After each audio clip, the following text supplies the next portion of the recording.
Thank you. Our New Jerusalem choir has lifted up a praise to God. As we come up against the Chuseok holiday, we are all going to our relative hometowns, but please believe that our true hometown is heaven. The lyrics of this praise were very graceful. As I pass by this world, the tiredness is very strong and it's very long. And truly it's true, but through that suffering, we are able to see heaven. We're able to have the hope of heaven. And through this gracious praise, it's the grace of Jesus that leads us. And without grace, we are unable to live in this world. In the world, it might be Chuseok. However, it is a time in which we are able to gaze upon our eternal hometown of heaven. And each and every day, may we be victorious in the grace of Jesus. And I bless you in the name of the Lord. Today, God who decreed to bring calamity, part 2, I'd love to impart God's grace. Through the rebellion of Absalom, the conclusion was failure. Through Joab and 10 others, they killed Absalom. 2 Samuel chapter 17, verse 14 and 15 is recorded this event. And if that's the case, what is the reason for Absalom's rebellion that failed? Of course, there are various reasons. However, the most important reason is that God had decreed that his wrath would come upon Absalom. 2 Samuel chapter 17, verse 14 in the latter half, it says, "For the Lord had ordained to thwart the good counsel of Ahithophel."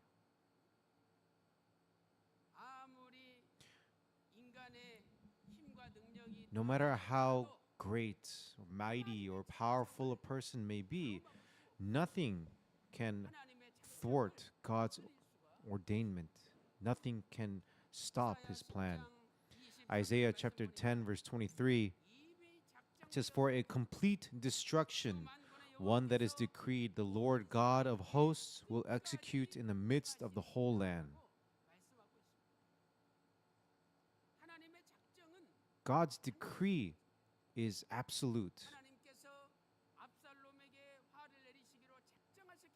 God had decreed his wrath to come upon Absalom. And so Absalom's rebellion couldn't help but fail. In order for this word to be fulfilled, what did God do? For the last part, we spoke about God, how he had allowed Absalom to take his father David's concubines on the roof of the palace. And through this, he received judgment. Leviticus chapter 18, verse 29, take a look. "For whoever does any of these abominations, those persons who do so shall be cut off from among their people."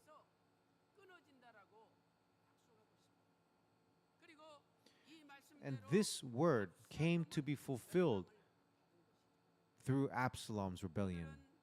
Today, let us examine from a different perspective how God acted to bring calamity upon Absalom. Firstly, God had caused Absalom to reject Ahithophel's counsel, Ahithophel's good counsel, and rather adopt Hushai's counsel. 2 Samuel chapter 17, verse 14 says, "Then Absalom and all the men of Israel said, 'The counsel of Hushai the Archite is better than the counsel of Ahithophel.'" This word "better" in Hebrew is tov. It means it's good.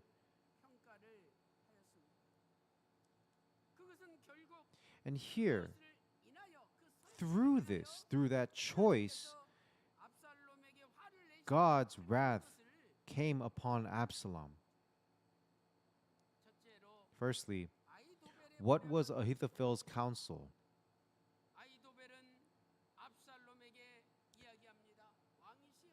Ahithophel says to Absalom, O king, tonight, please let me choose 12,000 men, and tonight I will pursue David, who's extremely tired and weary. I'm going to save all of Israel, and I will only kill David. All the people following David will all come back to Absalom. I will make sure of this. This was Ahithophel's plan. 2 Samuel chapter 17, verse 1 to 4. This is the content of his plan. If you look at verse 3, it says, I will bring back all the people to you. All the people following David, they will all follow Absalom. The one person, David, when he dies, all the problem will be resolved. So this was the counsel of Ahithophel. And with this counsel, what do you think the generals of Absalom thought? If you look at verse 4, it says, the plan pleased Absalom and all the elders of Israel. This is a good plan. This is the right plan. This is the right course of action. So then if that's the case, they should accept Ahithophel's counsel. But strangely enough, their hearts were changed, and they instead chose the counsel of Hushai. Why? Because Absalom is the one that needs to die. Absalom is the one that needs to take God's wrath. So then secondly, what was Hushai's counsel?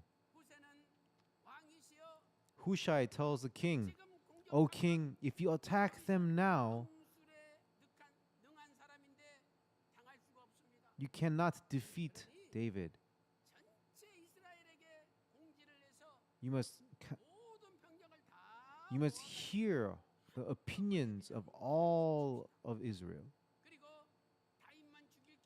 And not only David must die, but all the followers of David must die as well. This is Hushai's counsel. If you look at 2 Samuel chapter 17, verse 5, now call Hushai the Archite also. Let us hear what he has to say. Isn't this strange? Ahithophel's counsel is so good. It's right. That's what we need to do. Everyone thinks this way. Then if that's the case, there's no reason to call Hushai. Hushai is David's friend. Oh, that's David's friend. Even though right now he's on Absalom's side, he's not a trustworthy person. There's no reason to call Hushai. There's no reason to hear anything he has to say. If they had said this and took the counsel of Ahithophel, then David would have died. But, strangely enough, Absalom says, hey, go bring Hushai. Let's hear what he has to say. But even that heart, God had determined. 2 Samuel chapter 17, verse 11, it says, but I counsel that all Israel will be surely gathered to you, from Dan even to Beersheba, as the sand that is by the sea in abundance, and that you personally go into battle. Do you know how many grains of sand is on the beach? You can't count it. That's the amount that must be gathered and go into battle. So this is Hushai's counsel. But through this,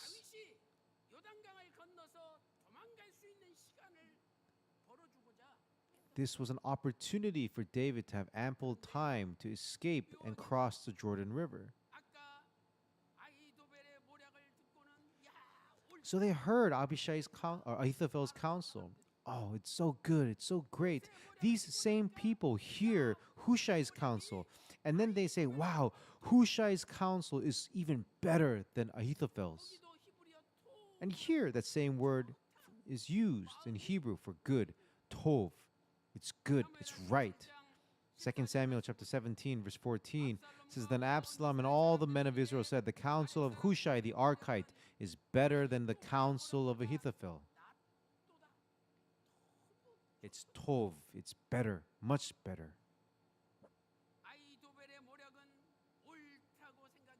They thought the counsel of Ahithophel was better. But the counsel of Hushai, their hearts were moved to consider that as even better so. Of course, when you consider the state of war at the time, Ahithophel's counsel was much more good, it's much better. But God had determined, He had changed Absalom's heart to reject that counsel and take the counsel of Hushai.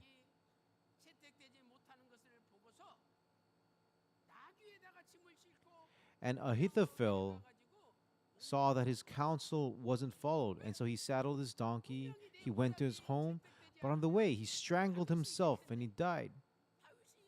If only they had followed his plan. And so he goes to his hometown and he strangles himself and he dies. This is in 2 Samuel chapter 17, verse 23. If that's the case, why?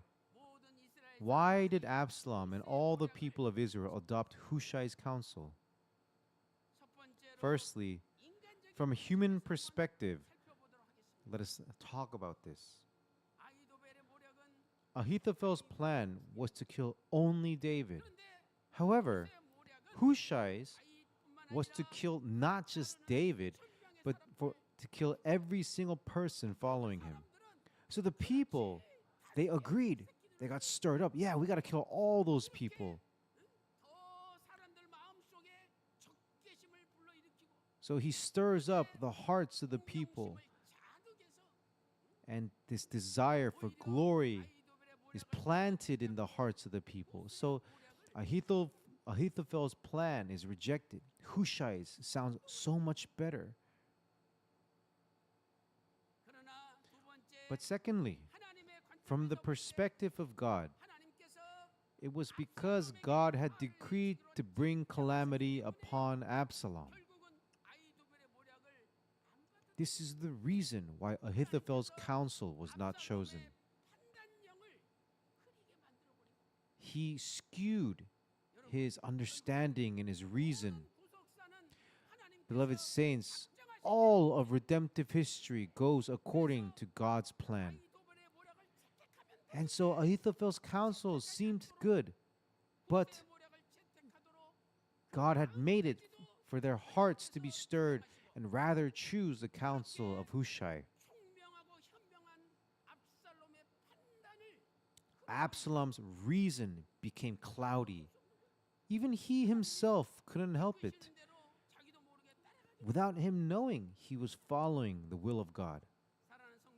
Beloved saints, everything goes according to God's plan.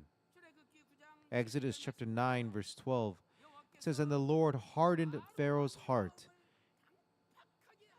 He hardened it, and he did not listen to them, just as the Lord had spoken to Moses.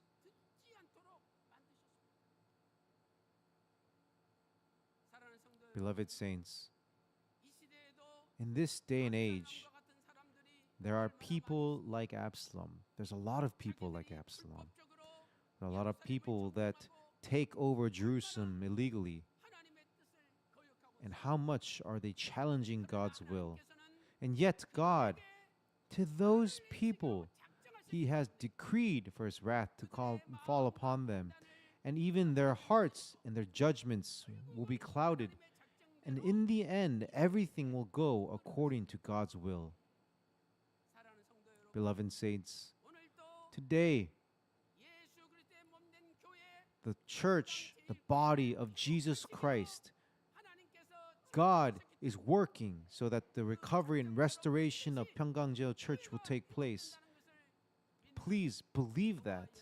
And may we all be saints that believe in this promise. And I bless you in the name of the Lord. Main point number 2. God caused Absalom to go into battle himself. Ahithophel's counsel, there's a difference between his and Hushai's. And this important difference is, firstly, Ahithophel's counsel was that he himself would lead 12,000 elite soldiers. Absalom doesn't need to do anything. He doesn't need to go into battle. Ahithophel says, "O king, give to me 12,000 men, and I will go and pursue David tonight." This is Ahithophel's counsel. 2 Samuel chapter 17, verse 1. Furthermore, Ahithophel said to Absalom, "Please let me choose 12,000 men that I may arise and pursue David tonight." And in verse 2, "I will come upon him while he is weary and exhausted and terrify him, so that all the people who are with him will flee. Then I will strike down the king alone." Think about this. That phrase "I" is repeated over and over again. Let me choose 12,000. I may arise. I will come upon him. "O King Absalom, just stay still. I will do everything." This is Ahithophel's counsel. But secondly, Hushai's counsel, what was that? It was that Absalom should gather all the forces of Israel, and Absalom should personally lead the entire army and go into battle. But this was the downfall of Absalom. 2 Samuel chapter 17, verse 11. "But I counsel that all Israel be surely gathered to you, from Dan even to Beersheba, as the sand that is by the sea in abundance, and that you personally go into battle." The king personally himself must go into battle. Why did Hushai tell Absalom to personally go into battle? This was to stir Absalom's heroism in his heart by making him imagine himself at the battle forefront. King, imagine all the armies of Israel as great as the sand on the seashore. The person standing before that great army is you, O king.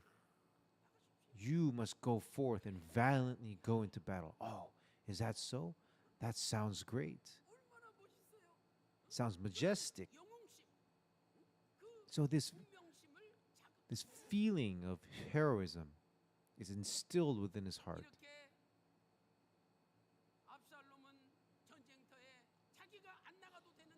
Absalom has no need to go into battle himself. But this counsel of Hushai allowed David to cross the Jordan. And at that time,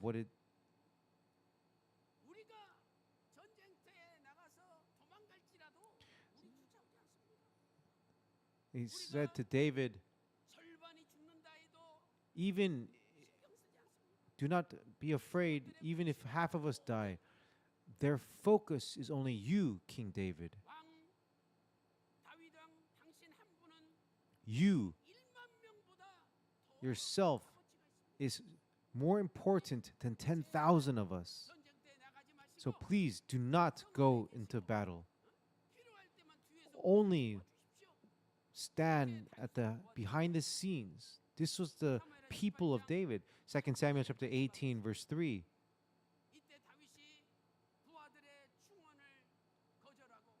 He ignored the requests of the two sons and says, if David had gone forth and went into battle, then David too could have died. And yet David, he accepted that advice and says, "I will be in the castle. I will pray for you. I will help you from behind the scenes." In the end, David did not go into battle. He was able to save his life. And yet, Absalom, he went to the forefront and he lost his life. Beloved saints, why must Absalom die? It's so that the decree of God's wrath that had been proclaimed about him may be fulfilled. Today, there are those like Absalom, but even still, there may also be images of victory as those forces take over Jerusalem, and it might seem as if they're victorious. But in the end, everything will go according to God's plan. And so people like Absalom will receive the wrath of God. Beloved saints, please believe in God's foreordained plan. Don't be shaken. Look towards the final image of victory, and with faith may we battle. With faith may we be the soldiers, and this I bless you in the name of the Lord. In conclusion, God has decreed his wrath upon Absalom. And what did he do? He caused Absalom to ride a mule. Usually, mules, they are to display, they're to be ridden during times of peace. And it's a time when the princes and kings would ride it to show their status.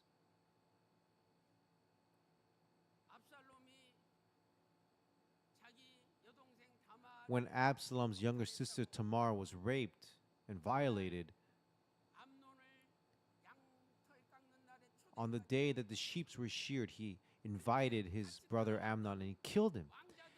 And all the servants were fleeing, and they fled riding their mules. 2 Samuel chapter 13, verse 29, this is recorded. And then, when Solomon was made king, the prophet Nathan and all the high priests are called. And so he says to have my son Solomon ride on my own mule. This is King David. This is in 1 Kings chapter 1, verse 33.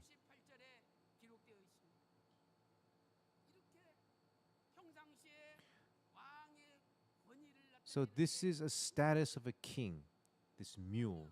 And yet, during war, you're not supposed to ride a mule. You're supposed to ride a horse. Why? Mules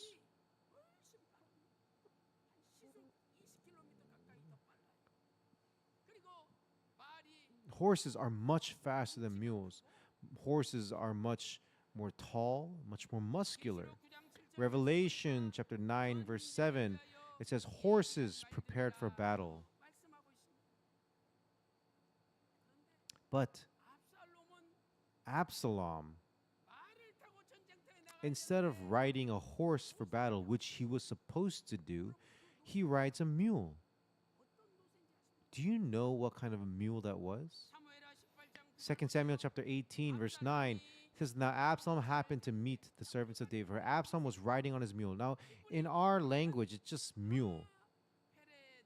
But in Hebrew, it is that mule, that specific mule. And that specific mule is David's mule. What kind of special mule would Absalom have had? David was fleeing so abruptly that he couldn't even put on his shoes. He left his mule. And so Absalom sees that mule. He rides that mule and stands at the forefront of the battle. It's a symbol of saying, David is no longer king. I am king. It's a very arrogant gesture of saying that I am king. Think about this. There are thousands and thousands of people, and they go out into battle. And at the very front, there's Absalom riding the mule of David. And they fight. And imagine the expression of Absalom, his shoulders spread wide. Ah, I am king instead of David.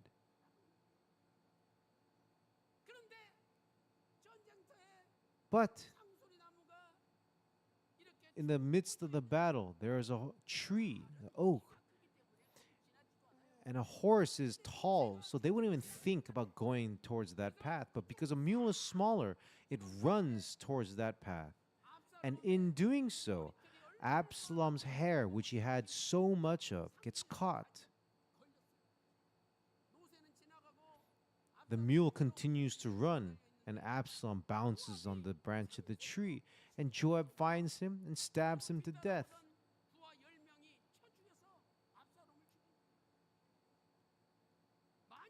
If he had ridden a horse, they wouldn't have even gone close to an oak tree because they're too tall. Absalom wouldn't have died. But in order to display his overtaking of Jerusalem of his father David, he rides his father's mule. And his head hangs on the tree and he meets his death. 2 Samuel chapter 18 verse 9 says Absalom was riding on his mule. That mule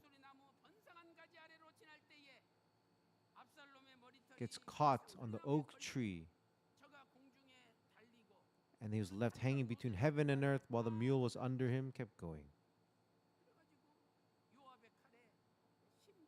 And so by the blade of Joab, his life is taken. Beloved saints, on the outside, it might seem as if Absalom is great. It might seem as if he's taken over to become king. He rides David's mule. And yet, if you look at it in a deeper level, God, it was all planned so that God's wrath that has been foreordained be given to Absalom. That's why all of history is according to God's will, his plan. So us, we must realize that plan. We must hold on to that plan. And we must walk according to his will. 300 years, Enoch walked with God. It means he have gone according to his plan. He held on to it. And he has walked according to that plan. Beloved saints, until the day we get into heaven, let us understand God's plan. Let us hold on to it. And let us walk according to that plan. And may we become the main character